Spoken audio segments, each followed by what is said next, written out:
I'm Suzanne, 68 years old, and I never thought my own flesh and blood would betray me. The two-story colonial home where I raised my son David held 40 years of memories. That Sunday after church, I returned to find strangers wandering through my garden. "We just bought this place," they said. My world collapsed when I learned David had sold my house and given $620,000 to his wife, Jennifer. If you're watching this, drop a comment telling me where you're from, and subscribe to hear how a judge's words changed everything. The story of my betrayal begins long before that devastating Sunday. I became a widow at 43, when my husband Thomas died suddenly of heart failure. David was only 10 years old then, a sensitive boy with his father's blue eyes and gentle nature.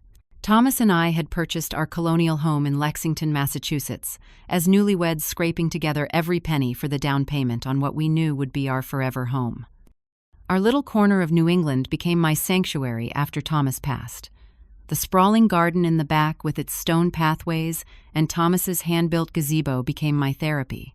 Every rosebush, every perennial bed held a memory of our life together. In spring, the lilacs Thomas planted for our 5th anniversary would bloom with such fragrance that neighbors would comment from 3 houses down. In autumn, the sugar maple that David climbed as a child would turn a brilliant gold scattering leaves across our slate roof. For 35 years, I taught English literature at Lexington High School. My salary wasn't enormous, but I managed our finances carefully. Every spare dollar went first to maintaining our home, then to David's college fund. I packed lunches instead of buying them, drove the same reliable sedan for 15 years, and turned down invitations for teachers' cruises. When David was accepted to Boston University, I took on evening tutoring jobs to ensure he could graduate debt-free. David was such a loving child growing up. He excelled in school, particularly in mathematics and science. Unlike some teenagers, he never seemed embarrassed by me. He would introduce me to his friends with genuine pride, telling them, "My mom's the best English teacher in the school." When he brought home his straight-A report cards, he would say, "This is because of you, Mom." Those words carried me through many exhausted evenings of grading papers. 8 years ago, David married Jennifer, a marketing executive at a pharmaceutical company. She was strikingly beautiful with perfect blonde hair and an impressive wardrobe. At first, I was delighted. Jennifer was charming and attentive during their courtship, bringing me flowers and asking about family recipes. But subtle comments began soon after the honeymoon. "This house is so spacious for just one person," she would remark while running her hand along my dining room table. Or, "You must be so comfortable in retirement with this paid-off mortgage," as she peered at the family photos in the living room. When my grandchildren came along, first Emma 6 years ago, and then Jack 4 years later, my heart expanded in ways I couldn't have imagined. Emma inherited my love of books, and I treasured our afternoons reading together in the window seat Thomas had built. Jack was full of energy, racing through the garden paths and collecting interesting rocks that we would examine together. Being their grandmother brought new purpose to my retirement years. After 35 years of teaching, I settled into a pleasant routine of retirement. My book club met every other Tuesday in my sunroom. I volunteered 3 mornings a week at the local library, helping with the children's reading program. Sundays were for church, where I'd been a member of the choir for decades. Friends often commented on how full my life seemed, how I was doing retirement right. The first subtle changes in David's behavior began after his promotion to senior investment advisor at Boston Financial Group. Suddenly, brand names became important in his conversation. He traded his sensible sedan for a luxury German car. His casual references to the country club and his golf handicap peppered our once down-to-earth conversations. Jennifer's influence seemed obvious in these changes, but I told myself it was natural for young people to enjoy success. Jennifer's control over David grew more apparent at every family gathering. When I mentioned needing to repair the garden irrigation system, Jennifer would whisper something to David and he would quickly change the subject. If I talked about repainting the guest bedroom, Jennifer would give David a significant look. Once I overheard her say, "That's at least $3,000 that could be going elsewhere," when I mentioned replacing the aging water heater. The first direct suggestion came at Thanksgiving dinner 2 years ago. We were enjoying pumpkin pie when David casually mentioned, "Mom, have you ever thought about downsizing? That big house must be a lot of upkeep for you alone." The comment stung particularly since I had just finished telling them about the new rose varieties I had planted. I simply said, "This is my home, David. I'm perfectly happy here," and changed the subject. My friend Martha from the book club noticed things before I fully admitted them to myself. "Suzanne," she said during one of our coffee dates, "I don't like how Jennifer looks at your antique secretary desk every time she visits, and David's questions about your retirement accounts seem awfully specific." I dismissed her concerns with a laugh. "David's in finance. He's just being helpful," I assured her, ignoring the discomfort her observations caused. "He's my son, Martha. He only wants what's best for me." How I wish I had listened. The first real crack in my trust appeared when David and Jennifer missed my 65th birthday party. I had planned a small gathering in my garden with close friends and a few former colleagues. David called that morning apologetic about a business emergency that required his immediate attention. "We'll make it up to you, Mom," he promised. 2 days later, my neighbor's daughter showed me photos on social media of David and Jennifer lounging by a resort pool, cocktails and hand timestamps, clearly showing they were there during my birthday celebration. A strange incident occurred at my bank shortly after. Margaret, the branch manager who had handled my accounts for years, pulled me aside during a routine deposit. "Suzanne, I wanted to let you know that your son was here asking quite detailed questions about your accounts. I explained that I couldn't share that information without your permission." The pit in my stomach grew as she continued. "He seemed quite insistent about needing to help manage your finances." During a Sunday dinner at their house, Jennifer gestured toward my grandmother's cherrywood sideboard that I had brought along with a casserole. "That piece would look amazing in our dining room, Suzanne," she said, with a laugh that didn't reach her eyes. "When we inherit it, I'm going to refinish it in a modern gray." David chuckled as if it were just innocent conversation, but I noticed how Jennifer had said when, not if. I clutched my water glass tighter and smiled weakly. Christmas that year brought another unsettling moment. David handed me a beautifully wrapped package with a bright smile. "Something to help you plan for the future, Mom." Inside were glossy brochures for Sunny Pines Retirement Community, complete with circled floor plans for their smallest units. "The waiting list is 2 years, David explained enthusiastically, "but I've already put down a deposit to hold your spot." When he saw my expression fall, he quickly added, "Just thinking about your future, Mom. That house is too much for you as you get older." Jennifer offered to help me organize my home office one Saturday in early spring. I had accumulated decades of teaching materials and household files, so I gratefully accepted. We spent the morning sorting papers with Jennifer, efficiently creating labeled folders and storage boxes. It wasn't until several days later that I realized my property deed insurance policies and some financial statements were no longer in their usual place. When I called Jennifer to ask if she remembered where we had filed them, she vaguely suggested I check the miscellaneous folder and quickly changed the subject. David's criticism of my daily life began to increase with alarming frequency. "Mom, maybe you should consider giving up driving. I noticed you hesitated at that intersection," he would say, after a perfectly normal drive to the restaurant. Or, "The house isn't as clean as it used to be. Are you finding it harder to keep up?" when I had simply left some gardening magazines on the coffee table. Most disturbing were his comments about my memory. "You forgot we discussed painting the sunroom last month." Or, "That's the 3rd time you've told that story even when I was certain neither was true." When I finally gathered the courage to confront David about my missing papers, he dismissed my concerns entirely. We were in my kitchen, the spring sunlight streaming through windows that had witnessed thousands of family conversations. "Mom, you probably just misplaced them," he said with exaggerated patience. "You know you've been a bit disorganized lately." When I insisted that I knew exactly where they had been before Jennifer's help, his face hardened. "Are you accusing Jennifer of something she spent her entire Saturday helping you clean up your mess?" He left shortly after the screen door slamming with finality behind him. The next day I met Martha for our weekly lunch at the small French bistro downtown. My hands shook slightly as I stirred my tea. "I don't know what to think anymore, Martha. David acts like I'm losing my mind, but I know I'm not." The words tumbled out between sips of Earl Grey. "My important papers are missing. He's been asking about my bank accounts, and everything I do seems to be wrong suddenly." Martha reached across the table and took my hand. "My sister's friend went through something similar with her son last year," she said gently. "It started with small things just like this. By the time she realized what was happening, he had emptied her accounts and put her house in his name.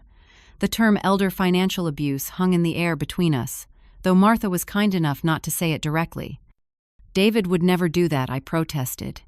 Even as a small seed of doubt took root in my mind. He's my son.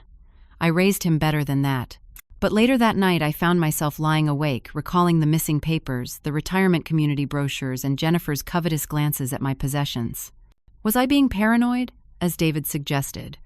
Or was something more sinister happening? My doubts grew stronger when David called unexpectedly on a Tuesday morning. "Mom, I need to borrow $25,000 for an investment opportunity," he said without preamble. "It's time-sensitive and has an amazing return." When I asked for details about the investment, his tone changed immediately. "Do you think I would steer you wrong? This is literally my profession, Mom. If you don't trust my financial advice, whose would you trust?" When I suggested I talk to my own financial advisor first, David became angry. "Forget it. I was trying to help you make money, but clearly you don't trust me." Against my better judgment and the quiet voice of warning in my head, I wrote the check the next day when David came by. His quick shift from anger to gratitude felt rehearsed, and he left with barely a proper goodbye, the check tucked securely in his wallet. As I watched him drive away, a heaviness settled in my chest. Something was changing in my relationship with my son, something I couldn't quite name, but that filled me with dread. Easter dinner at David and Jennifer's home marked another escalation in their behavior. We had just finished the main course when Jennifer casually asked Suzanne, "We were curious about your will." "The house will go to David Wright." Her tone was conversational, but her eyes were calculating. The children were in the next room, hunting for Easter eggs, their joyful shrieks a stark contrast to the tension at the dining table. "I don't think that's an appropriate dinner conversation," I replied, trying to keep my voice light. David's face darkened as he set down his wineglass with unnecessary force. Jennifer shot him a look before smiling tightly at me. Later, as I was gathering my purse to leave, David cornered me in the hallway. "Why are you being so difficult about simple questions?" he demanded. "It's not like Jennifer was asking for state secrets. You're becoming paranoid in your old age, Mom." The next troubling discovery came when I noticed my mail appeared to have been opened before I collected it from the mailbox. The flaps of envelopes containing bank statements and insurance information were already unsealed or hastily reglued. When I mentioned this to David during a phone call, he laughed it off. "Maybe it's those neighborhood kids, Mom. Or maybe you're just forgetting that you already opened them." Without consulting me, David installed what he called a home monitoring system in my house the following week. "It's for your safety," he insisted, as the technician placed cameras in my living room, kitchen, and hallway. "This way I can check on you if you don't answer your phone." When I objected to the invasion of privacy, he sighed heavily. "This is what children do for aging parents, Mom. All my colleagues have systems like this for their parents."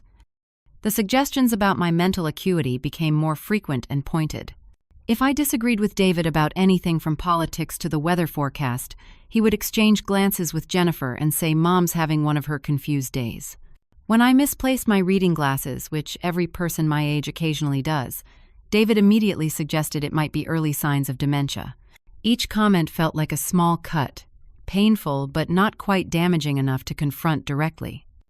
One Tuesday, I waited at the bistro for 30 minutes before calling Martha to ask why she hadn't shown up for our standing lunch date. "David called me," she said, sounding confused. "He said you weren't feeling well and needed to cancel. I was actually about to call and check on you." A cold feeling spread through me as I realized David was now actively interfering with my social life, isolating me from one of my closest friends. The situation came to a head when I suffered a fall in my bathroom. I had been reaching for a towel when I slipped on the tile floor, hitting my hip and head. Thankfully, nothing was broken, but the pain warranted a trip to the emergency room. David insisted I stay overnight for observation, which seemed reasonable given the bump on my head. What wasn't reasonable was discovering that David had requested extensive cognitive testing while I was there, despite the doctors finding nothing concerning in their initial neurological exam. "We just want to be thorough," the young neurologist explained when I questioned the battery of memory tests. After completing them, she seemed almost apologetic. "Your cognitive function is excellent for any age, Mrs. Wilson. You scored in the 95th percentile on several measures." During my brief recovery at home, David appeared one morning with a folder full of papers. "Just some standard documents the doctor recommended," he explained, sliding them across the kitchen table along with a pen. "Medical proxies and care directives, nothing major." Something in his too casual tone made me pause. I'll need to read these carefully, I said, reaching for my reading glasses. David checked his watch impatiently as I began to examine the documents. Buried in the middle of legitimate medical forms was a durable power of attorney that would give David complete control over all my financial and property decisions. The form was already filled out, waiting only for my signature. "David, this isn't a medical directive," I said quietly, holding up the power of attorney form. "This would give you control over everything I own." His face flushed with anger. "Of course it's in there. It's standard practice. Do you think I'm trying to steal from you or something?" He snatched the papers back. "I'm just trying to help you, but clearly you don't trust your own son." He stormed out, leaving me shaken at my kitchen table, the one where I had helped him with homework for so many years. That afternoon, Martha arrived unexpectedly at my door. "I know David didn't want me visiting," she said, her chin set in determination, but I was worried. She wasn't alone. A distinguished man in his 40s stood beside her, carrying a leather briefcase. "This is my nephew James," Martha explained. "He's an elder law attorney, and I think you should talk to him." Over tea in my sunroom, James gently explained the warning signs of elder financial abuse. Financial exploitation of seniors often begins with small boundary violations that escalate over time, he said, his kind eyes holding mine. Isolation from friends, unexplained financial transactions, missing documents, suggestions of cognitive decline that aren't supported by medical professionals. These are red flags we take very seriously. As James spoke, something shifted inside me. The scattered pieces of David and Jennifer's behavior over the past months suddenly formed a clear and disturbing picture. My son, my only child, whom I had raised with love and sacrifice, was systematically attempting to take control of my assets. The realization felt like a physical blow, stealing my breath. "What can I do?" I asked finally, my voice barely above a whisper. James leaned forward. "We can take steps to protect you and your assets," he said firmly. "If you're willing, I'd like to meet privately tomorrow to discuss your options." As Martha and James left, I stood in my doorway watching them drive away. The weight of my new understanding pressed down on me, but alongside the pain was something unexpected. A small spark of determination had ignited. My son might have betrayed my trust, but I was not helpless. Not yet. The Sunday that changed everything began like any other. I woke early, enjoyed my coffee on the porch, watching cardinals visit my bird feeder, and prepared for church. The spring morning was glorious, with dogwoods in full bloom and the scent of lilacs drifting through open windows. At St. Mark's, our choir performed a particularly moving rendition of Amazing Grace, and Reverend Michaels delivered a sermon on forgiveness that seemed especially poignant given my personal struggles. After service, I chatted briefly with church friends, declining lunch invitations with the excuse of garden work waiting at home. The drive back along elm-lined streets was peaceful, my mind occupied with plans for planting summer vegetables in the raised beds Thomas had built decades ago. As I turned onto my street, the sight of an unfamiliar black SUV in my driveway sent a ripple of unease through me. A middle-aged couple was walking through my garden, the woman pointing at my prized hydrangea bushes, while the man made notes on a tablet. They looked up as I parked, their expressions friendly but confused. "Can I help you?" I called as I approached my church purse still in hand. The woman smiled brightly. "You must be a neighbor. We're the Montgomerys. We just bought this beautiful property and are planning some renovations to the garden." My heart seemed to stutter in my chest. There must be some mistake. "This is my home. I'm Suzanne Wilson. I've lived here for 40 years. Their smiles faded, replaced by uncomfortable glances between them. The man cleared his throat. "We purchased this house last week from David Wilson. The closing was finalized on Thursday. We were told the previous owner had already relocated." The world tilted sideways as I fumbled for my phone, calling David with trembling fingers. After 4 rings, his voicemail picked up. I called again immediately, then a third time. On the 4th attempt, he answered, his voice clipped with irritation. "What is it, Mom? I'm at brunch with the Hendersons." "David, there are people in my garden claiming they bought my house. Tell me what's going on right now." My voice sounded strange to my own ears, high and tight with panic. A long pause followed, then David's voice suddenly cold and businesslike. "Yes, the Montgomerys. The sale closed on Thursday. I was going to tell you today. I've been acting as your power of attorney since your hospital stay showed signs of cognitive decline." I never signed a power of attorney, I gasped, gripping the phone so hard my fingers ached. The documents are all properly executed, Mom. Given your increasing confusion, this is really for the best. Jennifer is preparing a room for you at our place until your spot at Sunny Pines opens up next month. The world seemed to freeze around me. The Montgomerys had retreated to their SUV, clearly uncomfortable witnessing my distress. I sank down onto the garden bench Thomas had built for our 20th anniversary, my legs no longer able to support me. "I'm coming over," David said briskly. "Stay there. We'll explain everything." 20 excruciating minutes later, David's luxury sedan pulled into the driveway, Jennifer in the passenger seat. They approached with the careful expressions of people dealing with someone unstable. David carried a manila envelope while Jennifer surveyed the property with undisguised satisfaction. "Mom, let's go inside and discuss this calmly," David suggested, his tone patronizing. "This isn't your house anymore to invite me into," I said, finding strength in the absurdity of it all. "Apparently you've sold it out from under me." Jennifer sighed dramatically. "Suzanne, we're only thinking of your well-being. That big house was becoming too much for you. The stairs alone are a hazard at your age." David opened the envelope and removed a check. "The house sold for $670,000. We've set aside $50,000 for you, which is more than generous. The rest has been invested for our family's future." My mind reeled with the implications. $620,000, I whispered. "You stole $620,000 from me." "You don't need anything anymore at your age," David said dismissively. "We're putting you in Sunny Pines retirement home, where all your needs will be taken care of. Their smallest unit is more than adequate." Jennifer couldn't contain her excitement any longer. "We're finally going to be able to renovate that dated old house on Maple Street we've had our eye on, the one with the pool site and 3-car garage." "What about my belongings?" I asked, my voice hollow. "My garden? The memories in every corner of that house." "We've arranged for a storage unit for the few personal items you'll need," David replied, holding out the check. "Everything else will be sold or donated. It's just stuff, Mom." I stared at the check but made no move to take it. The roses by the gazebo. "Your father planted those the day you were born."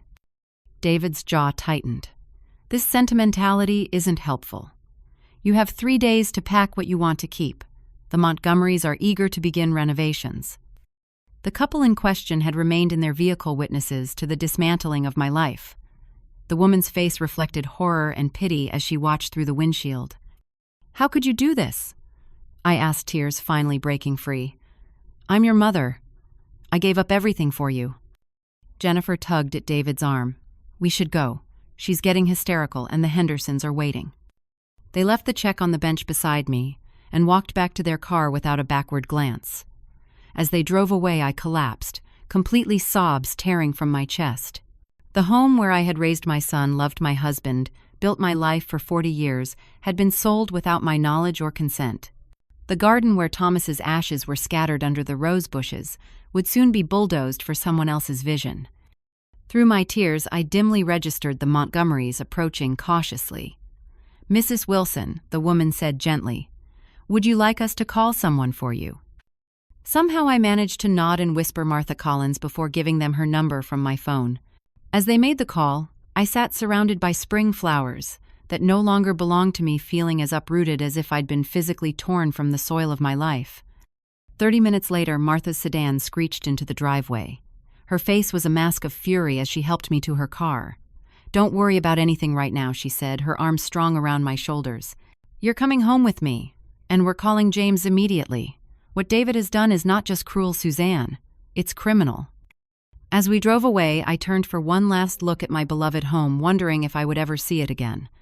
The weight of betrayal pressed against my chest like a physical thing, making it difficult to breathe. My own child had decided I was worth nothing more than $50,000 and a room in a retirement facility. The thought was almost impossible to bear. That first night at Martha's house passed in a blur of grief and shock. I couldn't eat the soup she gently offered, nor could I sleep in her tidy guest room. Instead, I sat by the window watching the streetlights flicker, trying to understand how my son could have betrayed me so completely. Martha sat with me for hours, her quiet presence, a lifeline in the darkness. Early the next morning, Martha called her nephew James. "It's happened," she said simply. "The worst-case scenario.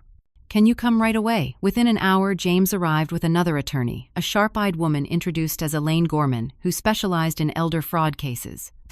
The four of us gathered around Martha's dining room table, which soon became covered with legal pads and documents. As I recounted the previous day's events in halting sentences, Elaine took detailed notes, while James's expression grew increasingly grim.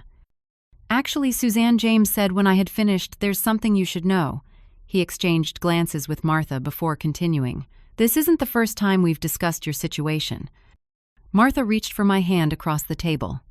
"After David tried to get you to sign those papers following your hospital stay, I was so concerned that I asked James to meet with you privately." The memory surfaced slowly through my fog of distress. 3 months earlier, James had indeed come to my house under the guise of helping with my will updates. Martha had arranged it, worried about David's escalating behavior. "You were reluctant at first," James reminded me gently. "You didn't want to believe David might be taking advantage of you. But after we reviewed the pattern of his behavior, you agreed to take some protective measures."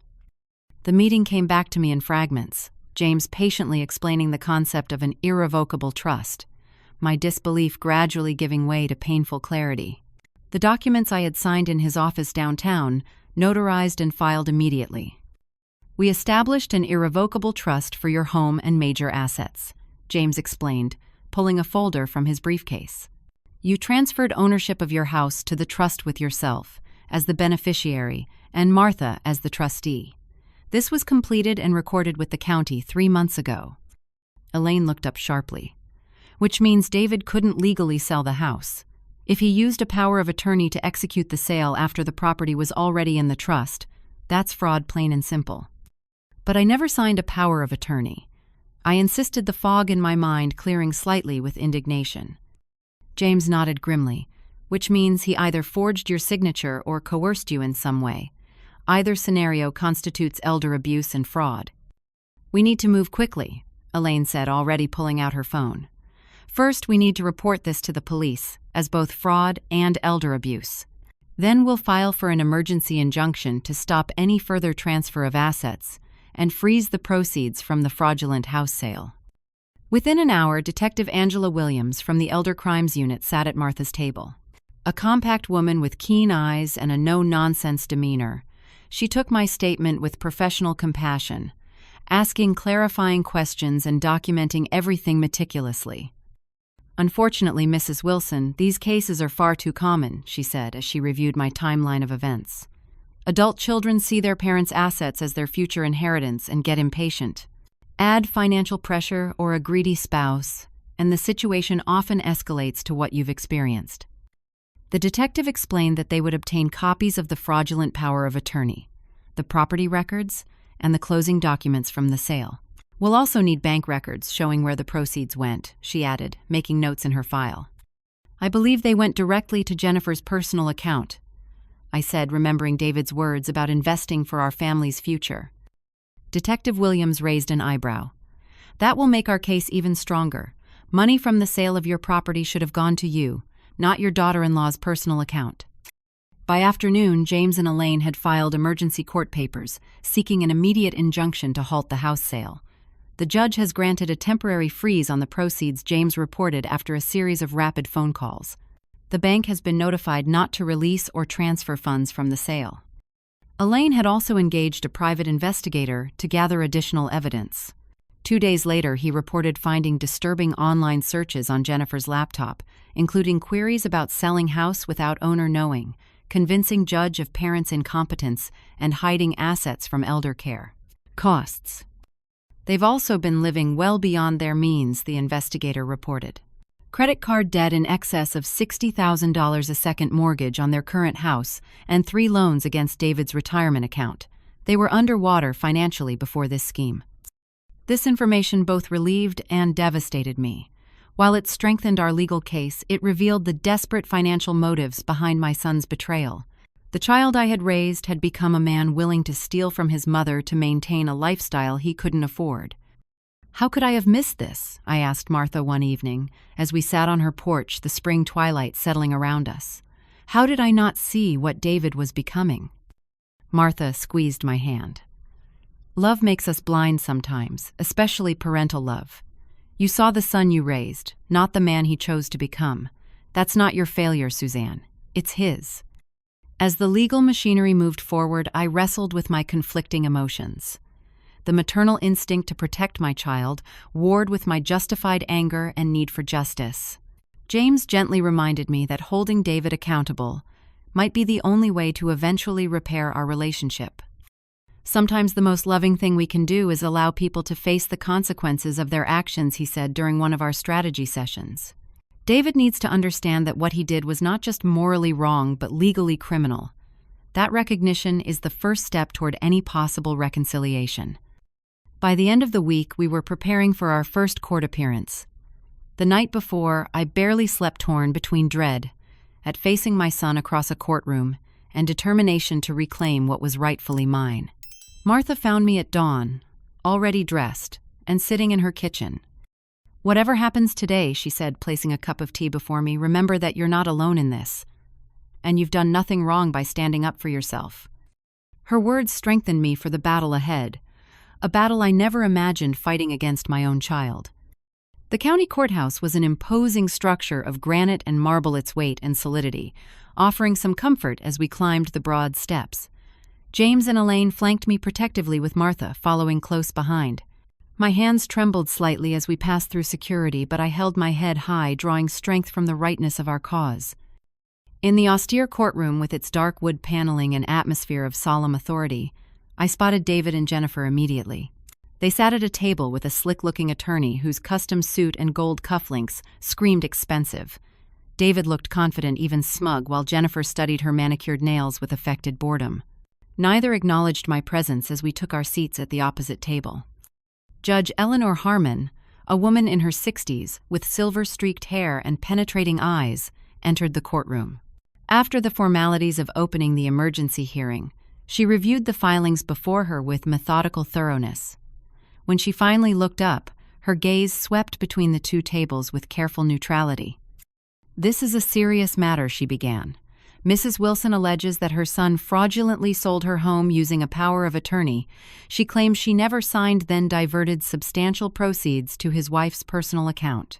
Mr. Wilson maintains that his actions were legal and undertaken for his mother's benefit due to cognitive decline. Let's proceed with testimony." When I took the stand, my initial nervousness gave way to a surprising calm. James guided me through my testimony with gentle questions about my relationship with David, the escalating pattern of his behavior, and the events leading to the house sale. "Did you ever sign a power of attorney giving your son authority to sell your house?" James asked. "Absolutely not," I stated firmly. "I specifically refused to sign such a document when he tried to slip it in with medical forms after my fall." David's attorney, Mr. Brennan, attempted to paint me as a confused elderly woman during cross-examination. "Isn't it possible, Mrs. Wilson, that you simply don't remember signing the power of attorney? Given your recent hospital stay and the concerns your son has expressed about your memory." I met his gaze steadily. "My memory is excellent, counselor. My doctor's cognitive assessment, which is entered as evidence, placed me in the 95th percentile for my age group. I never signed a power of attorney, and David knows it." A handwriting expert testified next, analyzing the signature on the power of attorney document. "In my professional opinion," she stated, "this signature shows clear signs of forgery. The pressure points, hesitation marks, and certain letter formations are inconsistent with Mrs. Wilson's known signature patterns." When David took the stand, he portrayed himself as a concerned son trying to help an increasingly confused mother. "Mom and I had several discussions about selling the house," he claimed smoothly. "She verbally agreed it was getting to be too much for her. The power of attorney was just a formality to help facilitate what she already wanted." Judge Harmon interrupted his testimony. "Mr. Wilson, are you claiming your mother verbally authorized you to sell her home of 40 years and give 87% of the proceeds to your wife?" David shifted uncomfortably. "She knows I've always had her best interests at heart. The money is being invested for the whole family's future, including her care." James's cross-examination was methodical and devastating. "Mr. Wilson, if your mother verbally agreed to sell her home, why didn't you have her sign the listing agreement or the closing documents herself?" She was having one of her confused days, David replied, not meeting his gaze. And these confused days conveniently coincided with every significant financial decision James pressed. Objection. Argumentative Mr. Brennan interjected. Sustained Judge Harmon said, but her expression had grown increasingly skeptical. The bank records presented next showed the entire $620,000 had been transferred directly to Jennifer's personal account immediately after closing. None had been set aside for my care or placed in any kind of trust or guardianship account. Detective Williams testified about the pattern of behavior consistent with financial elder abuse. The gradual isolation from friends, the suggestions of cognitive decline contradicted by medical evidence, the missing financial documents, and ultimately the transfer of assets without knowledge or consent. These are textbook signs of elder financial exploitation. As the evidence mounted, David's confident demeanor began to crack. When questioned about the $25,000 investment opportunity loan he had never repaid, he became defensive and contradictory. His explanation for why he hadn't consulted me about the house sale grew increasingly convoluted. Jennifer's testimony proved to be the most damaging. Under pressure from Elaine's precise questioning about how they planned to use the money, Jennifer finally lost her composure. "Why shouldn't we have that money?" she snapped her carefully maintained facade crumbling. "We have plans for it. Real plans. Suzanne doesn't need a 4-bedroom house at her age. She doesn't need anything but the basics anymore. We have college funds to think about and the country club membership and our image in the community. That money is our future." The courtroom fell silent at this outburst. David stared at his wife in horror while Mr. Brennan quickly requested a brief recess. Judge Harmon denied it with a sharp rap of her gavel. "I think we've heard quite enough about your priorities, Mrs. Wilson," the judge said coldly. The final piece of evidence James presented was the irrevocable trust document properly executed and filed 3 months before the fraudulent sale. "Your Honor, as this document clearly shows Mrs. Wilson had already placed her home in this trust with full legal protection. Her son not only forged a power of attorney, but he attempted to sell property that was no longer legally in his mother's name and therefore completely beyond the scope of even a legitimate power of attorney." Judge Harmon studied the trust document carefully, then looked at the medical evaluation I had undergone after James's initial consultation. The cognitive assessment performed at Boston Medical Center 3 months ago shows Mrs. Wilson scoring well above average in all areas of mental function. Dr. Eleanor Simmons has provided a statement confirming Mrs. Wilson's capacity to make financial decisions was and remains unimpaired. The judge removed her glasses and looked directly at David. "Mr. Wilson, given this medical evidence, on what basis did you claim your mother was experiencing cognitive decline, sufficient to justify taking control of her affairs?" David's face had gone pale. I was concerned about some behaviors I had observed. Such as the judge pressed. Forgetfulness, confusion about dates, misplacing things. David's voice had lost its confidence. "All of which have been medically evaluated and found to be within normal parameters for a person of any age," Judge Harmon noted. "I find it disturbing that you continued to pursue this narrative of cognitive decline after medical professionals had determined otherwise." After 4 hours of testimony, Judge Harmon called a recess to review all the evidence before making her ruling. As we waited in a small conference room, James seemed cautiously optimistic. "The judge clearly sees through David's claims," he said. "The trust documentation and medical evaluations are particularly strong evidence in our favor." When we returned to the courtroom an hour later, Judge Harmon's expression was grave. David and Jennifer looked tense while their attorney repeatedly shuffled papers, a nervous tell if I'd ever seen one. "Before I deliver my ruling," the judge began, "I want to address Mr. and Mrs. Wilson directly." Her stern gaze fixed on David and Jennifer.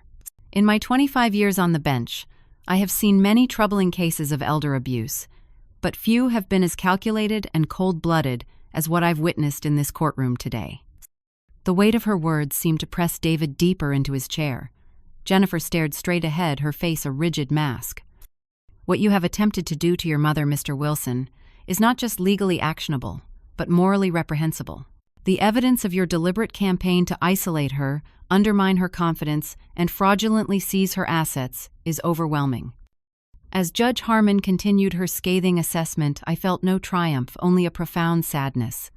This public condemnation of my son was necessary for justice, but painful beyond words for a mother's heart.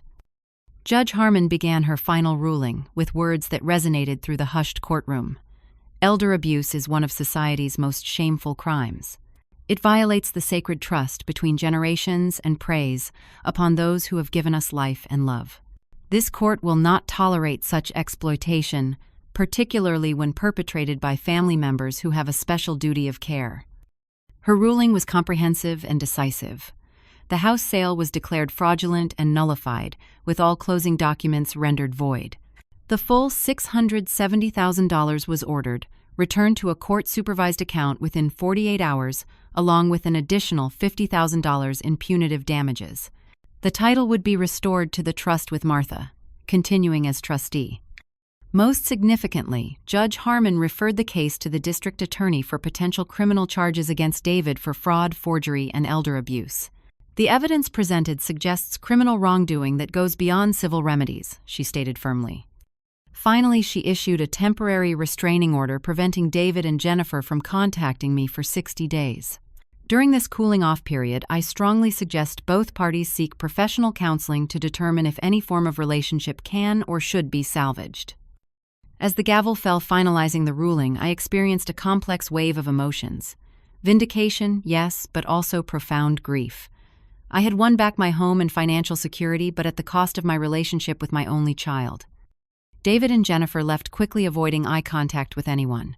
Their attorney lingered briefly to inform James that they would not appeal the ruling, a tacit admission of guilt that provided little comfort. "It's over," Martha said softly as we gathered our things. "You can go home now, Suzanne." Home.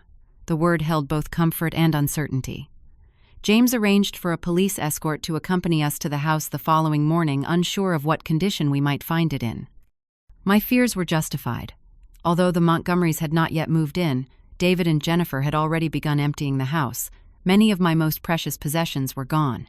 The antique secretary desk that had belonged to my grandmother, photo albums documenting David's childhood, Thomas's collection of first edition Hemingway novels. The dining room stood empty, where our family table had hosted 4 decades of holiday meals.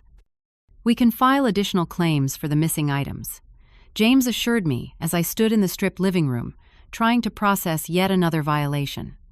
"The judge will likely view this as contempt of court." Over the following days, I began the process of reclaiming my home and my life. Friends from church and the book club rallied around me, helping replace essentials and restore order to the emptied rooms. The Montgomerys, horrified by what they had unwittingly participated in, graciously walked away from the sale with James's help in recovering their deposit. 3 weeks after the court ruling, my phone rang with David's number. I hesitated before answering, my heart racing with both hope and apprehension. "Mom," his voice sounded strained, almost unrecognizable. "I need to talk to you." The restraining order, I began, but he interrupted. "I know. I'm calling from my therapist's office. She's here with me, and this call is part of my treatment program. The court approved it." I listened as David struggled through what sounded like a rehearsed speech about taking responsibility and seeking help. He blamed financial pressure, Jennifer's material aspirations, and his own entitlement for his actions. It was all Jennifer's idea. At first, he insisted, but I went along with it. I let greed cloud my judgment. The deflection of responsibility onto Jennifer, however, partial, told me David still had a long way to go in truly understanding the gravity of his betrayal. Still, it was a beginning, however small.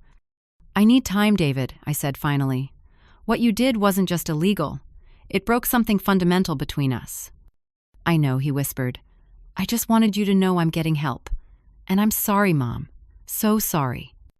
After the call ended, I sat in my garden, watching bees move among the flowers Thomas and I had planted decades ago. The path forward wasn't clear, but for the first time since that terrible Sunday, it felt possible that some form of healing might eventually come. The following months brought both challenges and unexpected gifts. I connected with a support group for survivors of family financial abuse, where I found understanding from others who had experienced similar betrayals. Their stories helped me realize I wasn't alone, and their resilience inspired my own recovery. On Martha's advice, I began seeing Dr. Abigail Cohen, a therapist specializing in family trauma. "What you're experiencing is a form of grief," she explained during our first session. "You're mourning the son you thought you had, the relationship you believed in.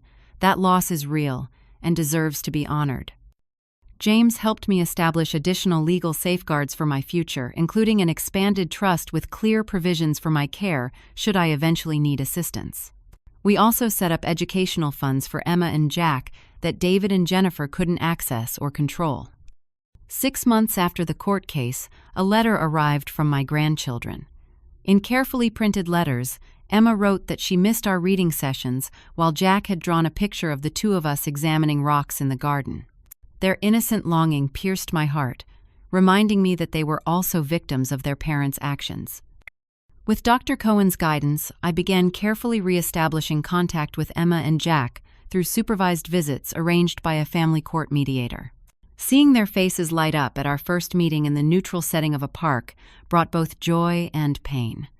They were growing so quickly, with Emma missing her front teeth and Jack suddenly tall enough to reach my shoulders.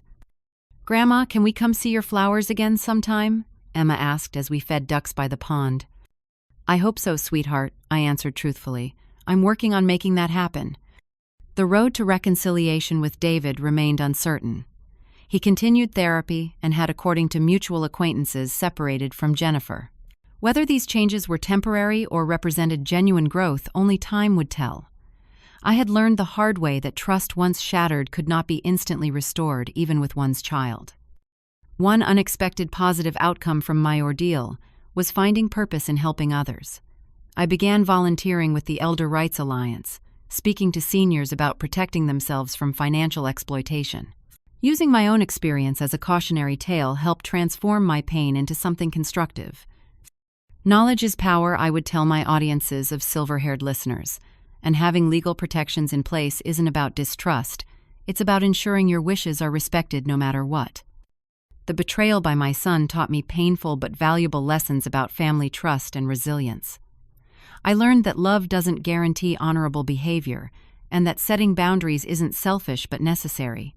Most importantly, I discovered my own strength, a quiet force that had always been within me but that adversity brought fully to light. Today, as I tend the roses Thomas planted, and welcome my book club friends into my reclaimed home, I understand that true family is defined by actions, not merely by blood. Martha, who stood beside me through my darkest hours, is as much my sister as if we shared parents. The neighbors who helped restore my garden after the court case are family in ways that transcend biology. As for David, I keep the door open a crack, neither fully closed nor widely welcoming. Forgiveness, I've learned, is a process rather than a single act, one that requires genuine repentance and changed behavior to be meaningful. Whether our relationship can ever be fully restored remains to be seen, but I no longer stake my happiness on that outcome. If my story resonates with you, perhaps you're facing your own family challenges or know someone vulnerable to exploitation. Remember that seeking protection isn't disloyal, and that standing up for yourself isn't selfish. Have you encountered similar situations with aging parents or grandparents? Share your experiences in the comments below. And if this story helped you recognize warning signs or take steps to protect yourself or a loved one, please like and subscribe to support more awareness about elder rights. Together, we can ensure that our golden years truly shine with dignity and security. Thank you for listening to my journey, and may your own path be blessed with true loyalty and love.